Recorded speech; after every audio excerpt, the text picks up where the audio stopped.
Isabella Guzman.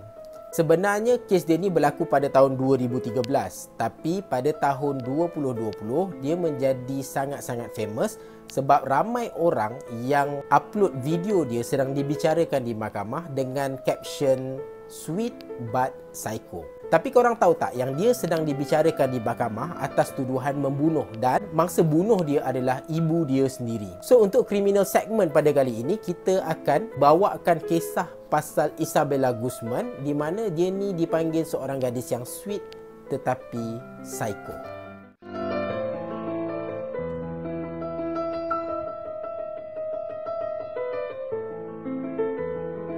Assalamualaikum, terima kasih kerana sudah klik video ini. Nama aku Afwan dan welcome to Babel Studio.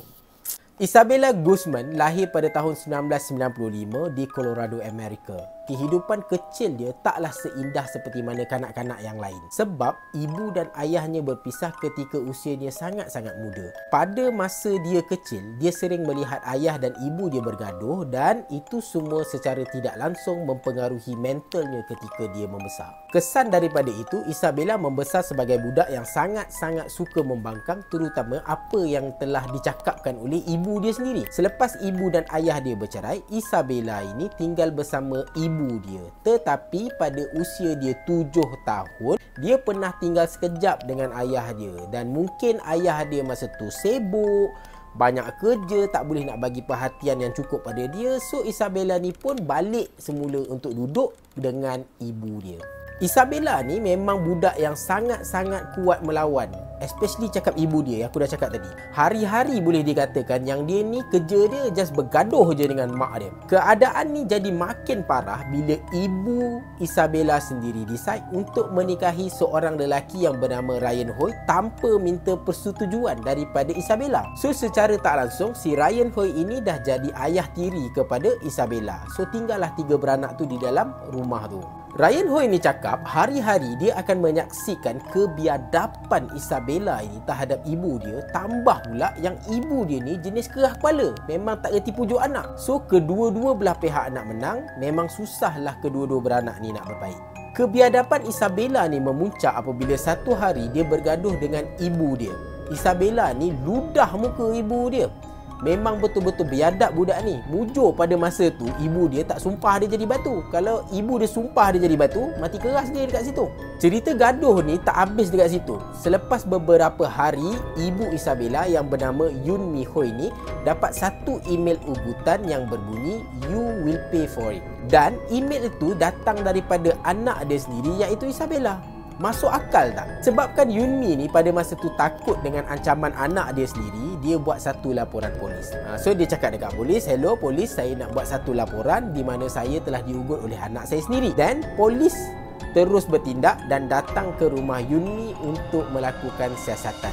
Pada masa polis datang, polis tengok kedua-dua mereka ni aman je, tak bergaduh, tak berkelahi. Mungkin sebab Isabella ni takut bila polis ni datang, so Isabella ni macam behave lah. Tapi akhirnya polis menganggap yang semua benda ni, pergaduhan ni adalah satu situasi biasa antara ibu dengan anak. Dan polis pun kira balik, close case, everything is okay, tak ada apa-apa yang berlaku. Bila polis tak mengambil apa-apa tindakan terhadap laporan yang dilakukan oleh Yunmi ni jadi takut dengan anak dia ni tak habis lagi. Jadi Yunmi ni pun bertindak untuk call husband dia, bekas husband dia, iaitu ayah kandung kepada Isabella Guzman. Ayah kandung Isabella ni nama dia adalah Robert Guzman. So Robert pun datanglah ke rumah Yunmi untuk berjumpa dengan anak dia iaitu Isabella. Robert ni cakap pada masa tu dia ingat settle lah bila dia dah slotok dengan Isabella. Sebab dia bawa Isabella ni pergi jalan-jalan dekat taman. Lepas tu dia bagi nasihat dekat Isabella. Dia spend time dengan Isabella. Dan pada masa tu Robert cakap dia nampak Isabella tu tenang, happy, tak ada argue langsung dengan apa yang dia cakap. Seolah-olah Isabella ni accept semua benda apa yang ayah dia cakap. Dan Robert cakap dekat Isabella yang Isabella supposed to be untuk hormat ibu dia, bukannya buat ibu dia macam tu. Dan Isabella aja sanggup je macam okey, macam tu sahaja. Sebelum Robert balik, Robert pun cakap lah dekat Isabella dan juga Yunmi, kata kira settle lah, tak ada apa-apa lah. So Robert pun menyangka everything is okay. Tetapi sangkaan Robert ini meleset jauh gila babi. Sehari selepas Robert bercakap dengan Isabella berkenaan isu dia bergaduh dengan mak dia ni, Isabella bunuh ibu dia sendiri di dalam bilik air. Kronologi dia macam ni. Pada 27 Ogos 2013, lebih kurang jam 9 malam, Yunmi dan juga Ryan Hui balik daripada kerja. Bila sampai dekat rumah, Yunmi ni terus naik ke atas rumah dia untuk menuju ke bilik air untuk mandilah. Lepas tu dia nak rehat dan dia nak tidur.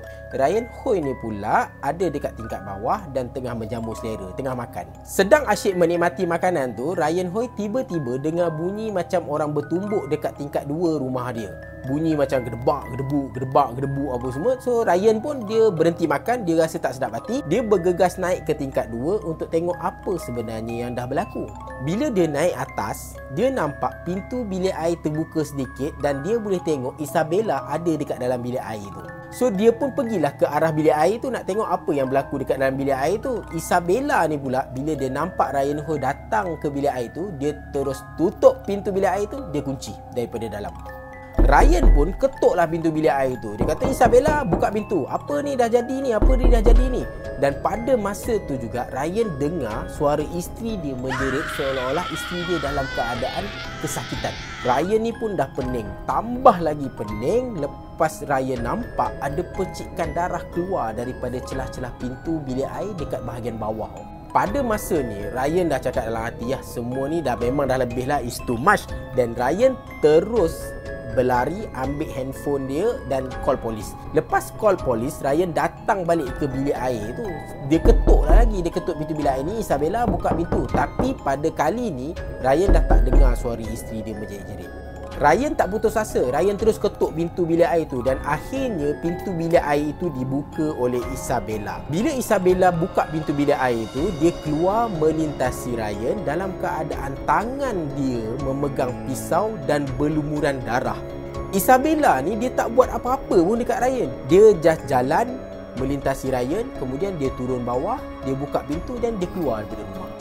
Ryan yang ada dekat situ tergamam tengok anak tiri dia macam tu kan. Dan dia terus masuk ke dalam bilik air sebab dia nak tengok apa sebenarnya yang dah jadi dekat isteri dia. Terkejut Ryan bila dia tengok isteri dia terbaring di atas lantai bilik air tu dengan darah berlumuran habis satu badan, dan di sebelah isteri dia tu ada satu kayu baseball. Kayu baseball tu pun habis berdarah apa semua. Ryan Hui try lah buat apa yang termampu untuk menyelamatkan isteri dia. Dia buat CPR, dia tepuk-tepuk bini dia. Dia cakap, stay with me. Macam tu lah kot dia cakap kan. Tapi malangnya isteri dia dah tak ada. Isteri dia dah meninggal lah. Bila polis sampai, polis pun settlekanlah mayat Yunmi Hui tu dan ambillah keterangan daripada Ryan. So daripada saat inilah Isabella menjadi buruan polis kerana disyaki melakukan pembunuhan kelas pertama. Apa yang terjadi dekat Isabella? Lepas dia bunuh ibu dia tadi, dia jalan keluar daripada rumah dan dia menuju ke salah satu minimarket berdekatan dengan rumah dia. Sampai dekat sana, dia cakap dekat orang yang jaga kedai tu yang dia nak tumpang tandas. Orang yang jaga kedai ni pun pelik lah tengok Isabella ni dengan baju dia berdarah macam tu, dengan rambut dia kusut masai. Dan orang tu pun tanyalah dekat Isabella, kenapa ni dek? Kenapa kau macam ni kan? Isabella ni boleh jawab dengan orang jaga kedai tu yang dia baru lepas kena rogol dan dia nak tumpang tandas sebab dia nak bersihkan diri dia. Orang tu pun percaya kan, bulat-bulat dengan apa yang Isabella ni cakap. Bukan setakat orang yang jaga kedai ni percaya, tapi dia siap kesian lagi dekat Isabella ni. Orang kedai ni bagi baju ganti kepada Isabella dan dia offer pula kepada Isabella, tak apalah biar abang hantar kamu balik ke rumah. Tapi Isabella tak nak. Isabella refuse. Isabella menolak tawaran tu. Dan Isabella juga cakap jangan call polis sebab dia nak settlekan diri dia dulu. Dan orang yang jaga kedai tu pun okey lah, tak ada masalah. Dia bagilah tumpang tandas. Dekat dalam tandas, korang tahu tak apa yang Isabella ni buat? Isabella ni bersihkan diri dia, of course lah. Dan kemudian Isabella ni potong rambut dia jadi pendek sedikit. Dan kemudian Isabella ini warnakan rambut dia jadi colour lain. So selepas selesai urusan dia dekat dalam tandas tu, Isabella pun keluar daripada tandas tu. Lepas tu dia keluar daripada minimarket tu. Lepas tu hilang, tak tahu pergi mana. Dalam masa yang sama, polis ni duk berkerah pergi cari Isabella ni. Mana Isabella ni, tak jumpa, dia lari kat mana apa semua. Dalam duk tengah cari Isabella ni, tiba-tiba polis dapat satu panggilan yang mana pemanggil tu cakap dia nampak ada mayat dekat parking shopping mall macam tu, dekat area-area situ. Dan polis pun datang ke tempat parking tu. Tapi bila polis datang dekat tempat parking tu, tak jumpa apa-apa, tak ada mayat, tak ada apa. So polis macam cakap, yang ni panggilan palsu kan, kena prank ke polis ni kan. Okay, so polis pun bila dia dah datang dekat tempat parking tu, tak jumpa mayat. Lepas tu dia cakap macam, okay, polis pun cakap ini panggilan palsu ni, tak ada apa-apa pun dekat sini. Tetapi secara tidak sengaja, Isabella sebenarnya dia ada dekat situ. Isabella tengah lepak dekat situ. Polis yang pergi dekat kawasan parking tu, dia terserempak dengan Isabella ni. Tapi polis dia tak pasti, dia macam ragu. Dia macam muka macam Isabella, tapi tak macam yang digambarkan oleh Ryan masa Isabella ni keluar daripada rumah.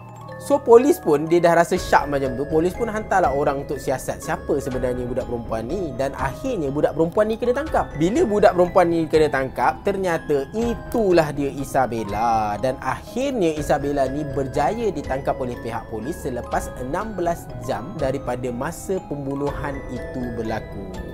Isabella Guzman ini ditahan atas tuduhan telah melakukan pembunuhan terhadap Yun Mi Hui, iaitu ibu dia sendiri, dan ditempatkan di penjara Colorado, Amerika tanpa ikat jamin sementara menunggu hari perbicaraan itu bermula. Dalam perbicaraan, Isabella ni nampak tenang. Dia boleh tengok kamera sambil buat muka sweet-sweet macam tu. And then bukti yang menyabitkan dia terhadap kesalahan membunuh tu, jangan cakap lah geng, penuh, komplit. Dari laporan autopsi sampailah baju yang berlumuran darah milik Isabella itu cukup untuk menjadikan alibi yang sangat-sangat kuat menyabitkan kesalahan membunuh itu kepada Isabella. Dan korang tahu tak apa yang Isabella buat dekat mak dia? Menurut laporan autopsi, Isabella telah menikam kepala mak dia dan dada mak dia sebanyak 151 kali. Dan lepas mak dia dah mati, mak dia dah meninggal disebabkan oleh tusukan pisau itu, Isabella ambil kayu baseball dan pukul kepala mak dia. Kau fikir ya? Tetapi mengejutkan ke semua orang, hasil daripada perbicaraan mahkamah pada Disember 2013, Isabella Guzman terlepas dari tuduhan membunuh kelas pertama atas alasan dia ada sakit mental. Pihak mahkamah bersetuju untuk menyatakan Isabella ni mengalami gangguan mental daripada hasil laporan pakar perubatan. Dikatakan Isabella ni selalu cakap sorang-sorang, lepas tu dia suka gelak sorang-sorang, dan ini cukup untuk menyatakan yang Isabella ni sebenarnya menghadapi penyakit mental. Dan akhirnya Isabella ini ditempatkan di rumah sakit jiwa untuk menjalani proses perubatan dan bukannya dipenjarakan atas kesalahan membunuh. Sampai hari ini, ramai pihak yang percaya Isabella Guzman masih lagi di rumah sakit jiwa itu dan tak tahu sampai bila Isabella akan keluar daripada rumah sakit jiwa itu. Itulah dia cerita pasal Isabella Guzman yang aku boleh kongsikan pada korang, yang mana dia telah membunuh ibu kandung dia sendiri tanpa ada apa-apa motif yang jelas. Dan boleh jadi kegilaan yang dialami oleh Isabella ini berpunca daripada tekanan yang dihadapinya ketika dia membesar. So, please to all parents, bagi perhatian pada anak korang secukupnya dan jangan abaikan anak korang. Kalau tak, macam ni jadi dia.